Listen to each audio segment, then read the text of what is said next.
Série de ministrações, essa é a terceira semana. Semana que vem nós acabamos essa série, que nós estamos falando com o título Aprendendo a Lidar com Aquilo que Deus Mais Ama.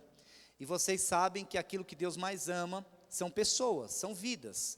E na primeira semana nós falamos um pouquinho da importância de nós como pessoas sabermos conversar, sabemos corrigir as pessoas.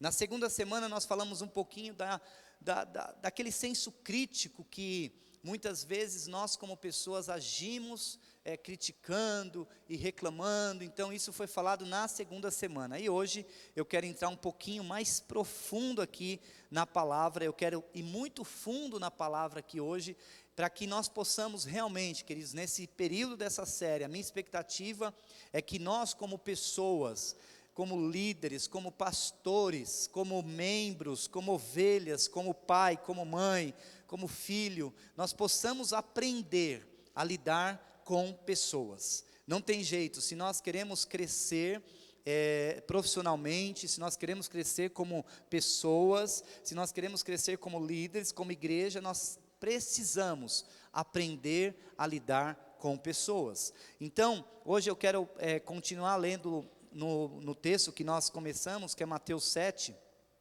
de 1 a 6, e eu gostaria que nós abríssemos já as nossas Bíblias para lermos juntos. Mateus 7,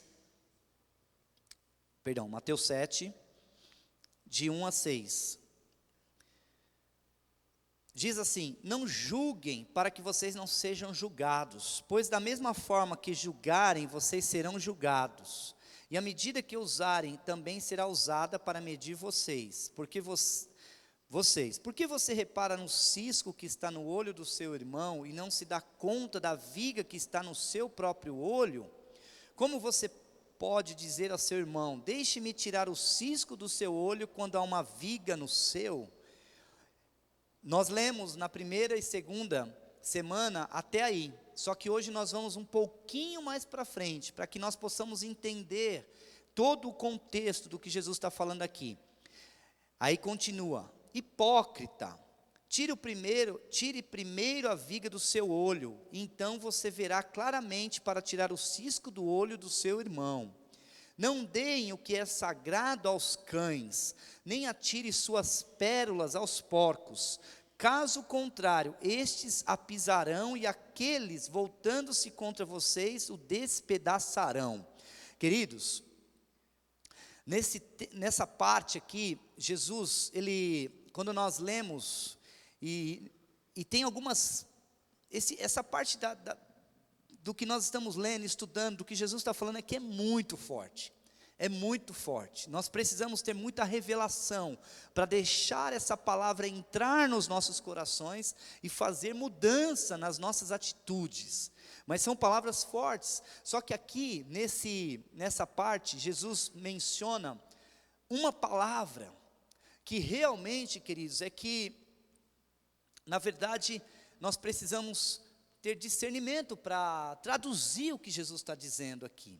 Jesus está dizendo, em outras palavras, que não sou eu que estou dizendo, mas Jesus está dizendo, e ele chama de hipócrita, aquela pessoa que critica alguém sem olhar para ela mesma. A Bíblia está dizendo muito claro a respeito disso. Ele fala assim, ele estava falando com os discípulos, mas nós sabemos que a palavra de Deus é viva e eficaz, e ela é para nós também. Ele está falando: hipócrita, tire primeiro a viga do seu olho. Então veja, muitas vezes é muito duro ouvir uma palavra dessa. Se alguém chegar para você: você é um hipócrita, apontar o dedo para você, querido, realmente é muito forte. Mas aqui Jesus está falando assim: hipócrita, tire primeiro a viga do seu olho. Então essa palavra é muito forte, mas Jesus usa uma outra palavra aqui também, que é o olho. O olho. Jesus, ele fala muito do olho aqui. Então eu quero, queridos, que nós possamos caminhar dentro disso e aprender um pouquinho com o que Jesus está falando. Só que ele continuando, ele vai e depois ele fala algo assim: não deem o que é sagrado aos cães, e nem atirem suas pérolas aos porcos. Meu Deus, isso aqui é muito forte. É muito forte, não sei se você já usou esse termo em alguma ocasião, talvez você já tenha usado, muitas vezes nós usamos até equivocadamente. Por exemplo, nós falamos assim: não adianta falar com aquele irmão, porque eu não vou ficar falando, não vou ficar jogando pérolas aos porcos. Muitas vezes nós falamos isso, nós estamos contextualizando o que Jesus está dizendo de forma errada, e mais do que isso, às vezes chamando o irmão de porco. E eu sei que esse não é o nosso coração, mas eu quero hoje, queridos, que nós possamos entender o que a Bíblia está dizendo, o que Jesus está querendo dizer aqui. Agora, para nós entendermos um pouquinho desse contexto todo, eu queria que nós lêssemos Mateus 6, 22 e 23. Mateus 6, 22 e 23, porque Jesus ele fala muito do olho. Aqui ele fala em várias partes, aqui ele fala a respeito do olho. Então, antes de nós avançarmos, olha aqui o que diz Mateus 6, 22 e 23. Os olhos são a candeia do corpo. Se os seus olhos forem bons, todo o seu corpo será cheio de luz. Mas se os seus olhos forem maus, todo o seu corpo será cheio de trevas. Portanto, se a luz que está dentro de você são trevas, que tremendas trevas são. Olha que coisa. Queridos, aqui a Bíblia está dizendo, os olhos são a candeia do corpo.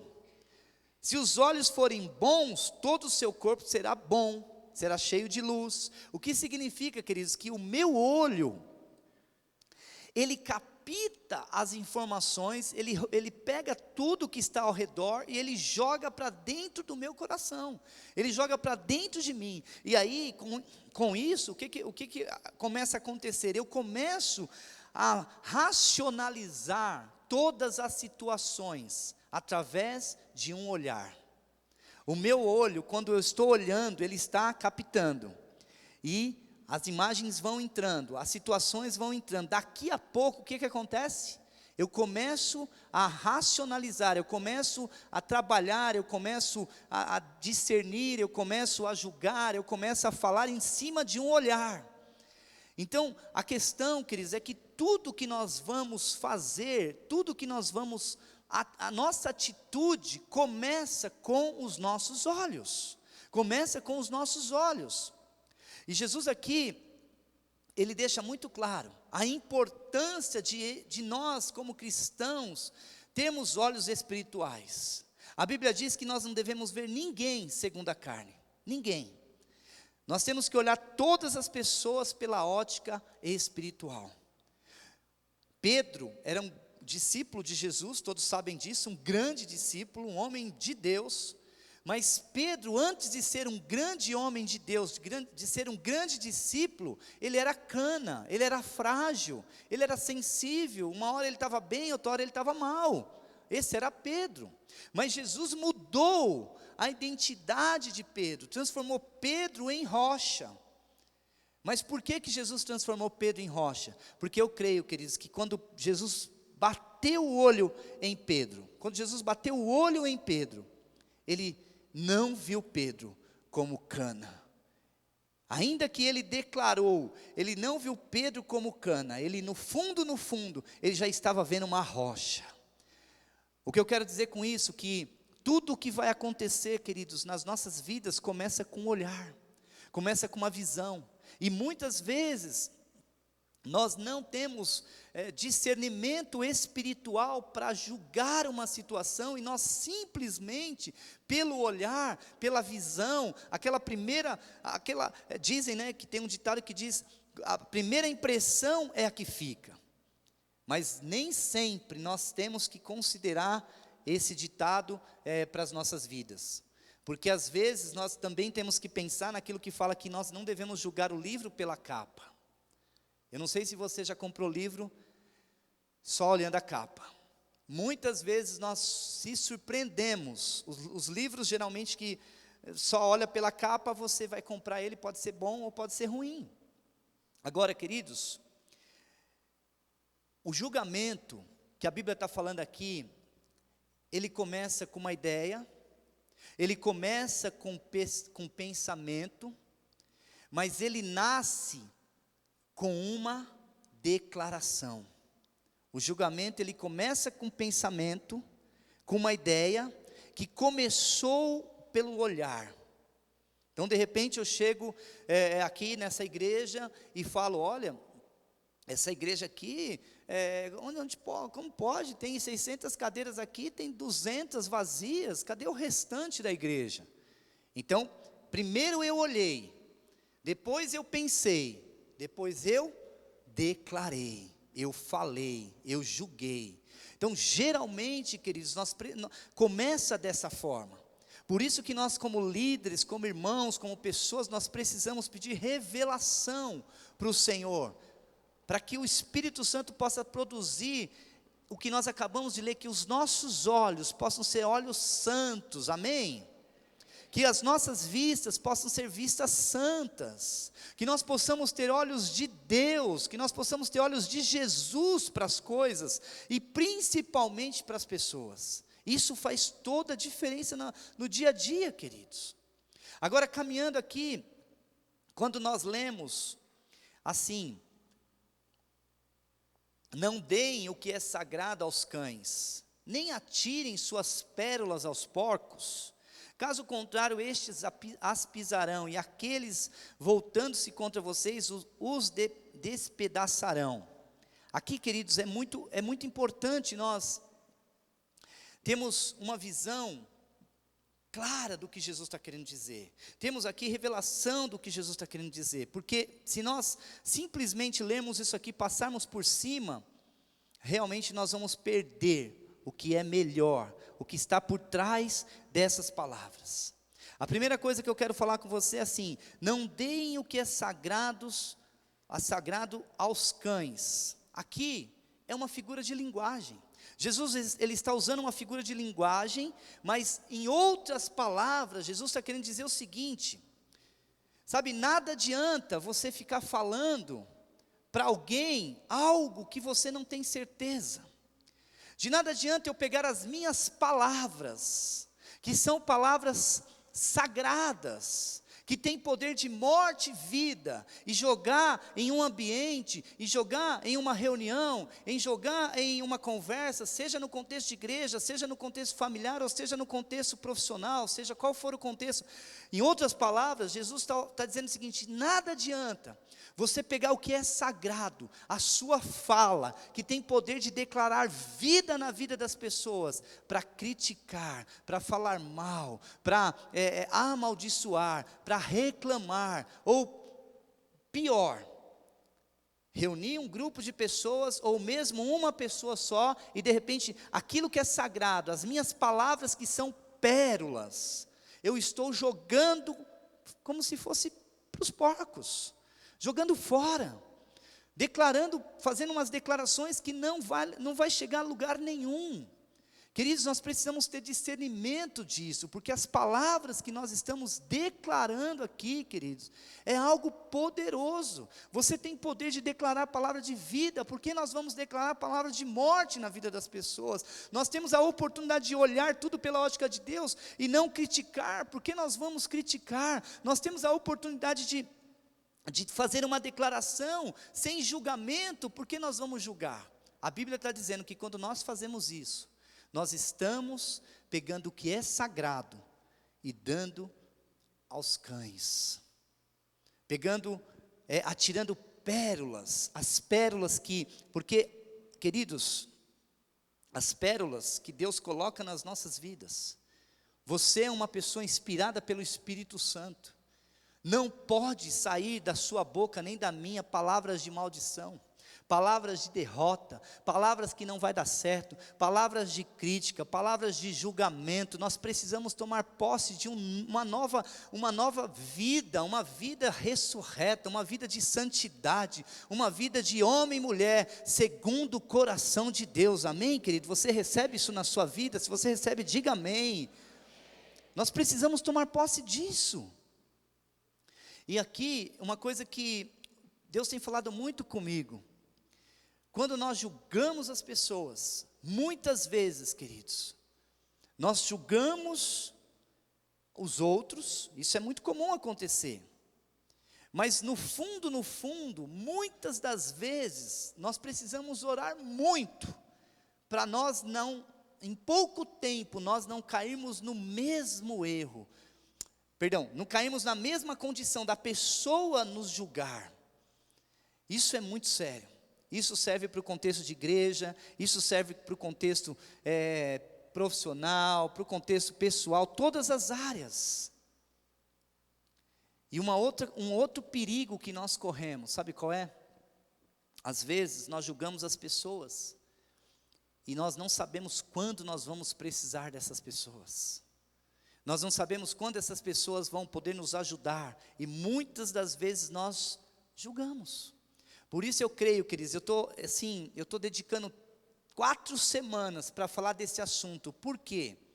Porque eu sinto que isso tem sido um impedimento para muitos de nós fluirmos na unção que Deus tem para as nossas vidas. Porque nós estamos ficando presos em situações que nós poderíamos já ter sido liberado. Estar vivendo uma outra dimensão, estarmos em um outro nível, mas a gente fica se apegando em coisas tão pequenas. Por exemplo, uma outra coisa que quando eu estava escrevendo essa palavra aqui, eu pensei, muitas das vezes nós podemos até julgar um líder, julgar um pastor, nós podemos fazer isso. Nós podemos julgar o pastor, talvez aquele pastor rouba, aquela igreja faz isso, ou julgar um governo, ou julgar alguém, porque o julgamento é sem causa. Quando nós temos a causa, é evidente, é uma evidência, não é um julgamento. Olha, ele roubou. Eu acho que ele rouba. Isso é julgamento. Eu acho que ele faz errado. Eu acho que não. Tudo isso é julgamento. Sabe, queridos, nós precisamos parar com isso. Ficar criando coisas na nossa mente. Porque Deus quer usar a sua vida, Deus quer usar o seu ministério, Deus quer usar a sua família, Deus quer usar a sua casa, Deus quer nos usar para sermos instrumentos de Deus nessa geração, amém? Para sermos homens e mulheres santos que professem a verdade, a palavra em nome de Jesus. É para isso que nós fomos chamados, queridos. E uma coisa é certa. Quando nós estamos na condição de julgarmos, queridos, pode ter certeza de uma coisa, mais cedo ou mais tarde, nós começamos a entrar num estágio de declínio, porque muitas das pessoas, graças a Deus, eu sei que não é o seu caso, mas eu estou aqui querendo te vacinar, queridos, porque esse espírito, essa doença, nunca mais vai nos pegar em nome de Jesus. Nunca mais, porque é uma vacina, porque as pessoas, às vezes elas não têm, no fundo a pessoa quer arrumar um culpado para o problema dela. Então ela vai achar alguém, vai falar, vou criticar essa pessoa, porque eu vou chamar atenção. Por que as pessoas não criticam Deus? Tem muitos que criticam, mas nem sempre, as pessoas, dificilmente você vê lá no Facebook, ou no WhatsApp, ou em algum lugar, nas redes sociais, uma crítica. Deus, você é isso, aquilo. Por que as pessoas não criticam Deus? Porque Deus não está nem aí para crítica. Agora nós, queridos, basta colocar uma vírgula torta lá no Facebook, a gente nem dorme. Só que, queridos, o que nós precisamos é não olhar, nós temos que olhar com os olhos da compaixão, com os olhos do amor, porque esta é a igreja de Jesus, a candeia, o nosso corpo vai ser aquilo que nós olharmos, queridos, o nosso corpo vai ser aquilo que nós vivenciarmos dia a dia. Então as pessoas nunca vão criticar Deus, mas elas vão criticar um líder, vão criticar uma igreja, vão criticar uma pessoa, vão criticar o governo, vão criticar não sei quem. Queridos, eu creio que Deus está mudando essa história em nome de Jesus, amém?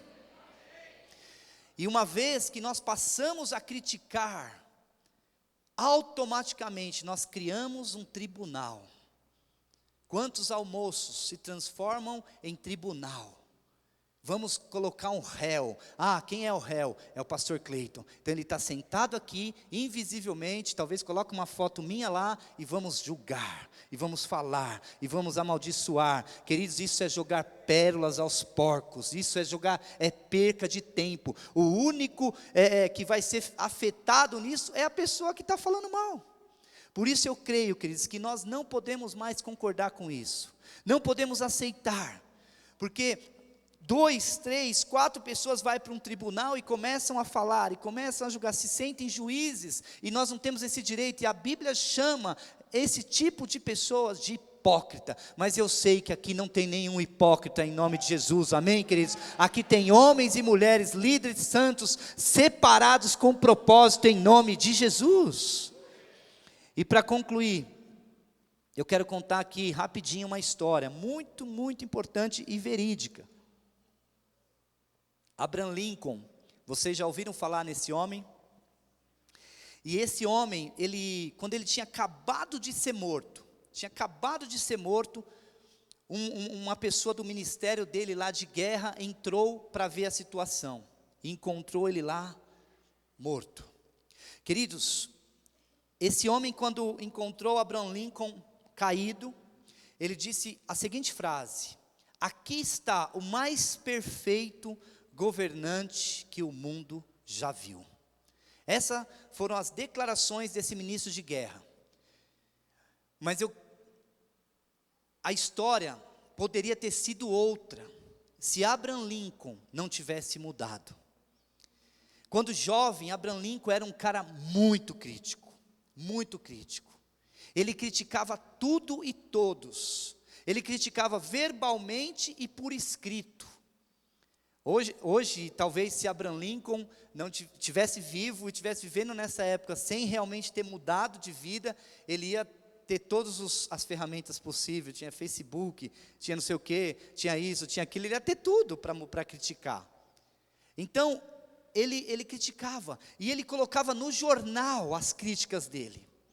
Uma certa ocasião, ele fez uma declaração tão terrível de um líder político irlandês, que esse líder ficou muito bravo com ele, ao ponto deles convocarem uma briga de espada. Abraham Lincoln nem sabia manejar lá as espadas e tal, mas ele estudou, ele treinou, ele ficou pronto para a guerra mesmo, para ir para a luta de mão, de espada, com esse líder político. Só que aconteceu o que ele não esperava.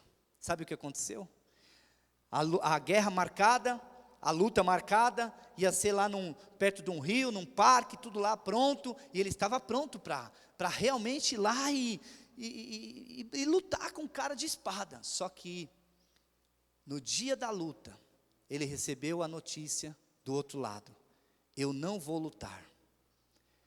E aquilo foi um tapa no rosto de Abraham Lincoln. Ele realmente ficou muito ofendido com essa resposta. Aquilo ali foi terrível para ele. Só que a história conta que quando ele recebeu essa devolutiva de que o cara não ia lutar com ele, ele ficou muito mal. Só que ao mesmo ponto, depois daquele dia, nunca mais ele criticou ninguém, nunca mais ele ofendeu ninguém, nunca mais ele fez uma declaração no jornal, nunca mais. E uma certa ocasião, ele já no comando de tudo, já tinha passado muitos anos, ele comandou uma guerra. Ele estava comandando uma guerra e deu as ordens para o líder lá das forças armadas e destruiu o inimigo. Ele destrói o inimigo. Deu todas as instruções. E o inimigo foi. E o líder dele, das forças armadas, também foi. Só que o líder dele, das forças armadas, fez tudo ao contrário. Tudo ao contrário. Não lutou com ninguém, não matou ninguém. Enfim, ele ficou sabendo. E ele escreveu uma carta. Começou a escrever uma carta. Aonde já se viu, o inimigo estava nas nossas mãos, nós armamos tudo para ele, e tal. Escreveu um monte de coisa para esse comandante do exército lá. E quando esse comandante recebeu essa carta, sabe o que aconteceu? Na verdade, não aconteceu, porque essa carta foi achada depois da morte de Abraham Lincoln. Essa carta nunca chegou na mão do líder do exército. Eu concluo, querido, que minha imaginação, eu penso que Abraham Lincoln, quando terminou de escrever, ele pensou duas vezes. Ele pensou duas vezes, ele falou, talvez ele tenha falado assim: será que esse líder já tinha visto tanto sangue, já tinha visto tanta guerra, já tinha visto tantas situações, será que se eu tivesse lá, no lugar dele, eu não faria o mesmo?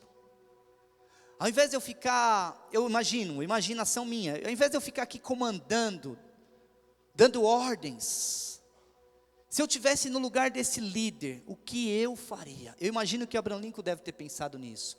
Pegou a carta, colocou na gaveta. O que eu quero dizer com isso, queridos? Eu quero dizer que quantas vezes nós agimos por impulso em relação às pessoas. Eu lembro uma ocasião que eu estava muito bravo, sem nenhuma razão, com o meu líder. E eu escrevi um e-mail desse tamanho.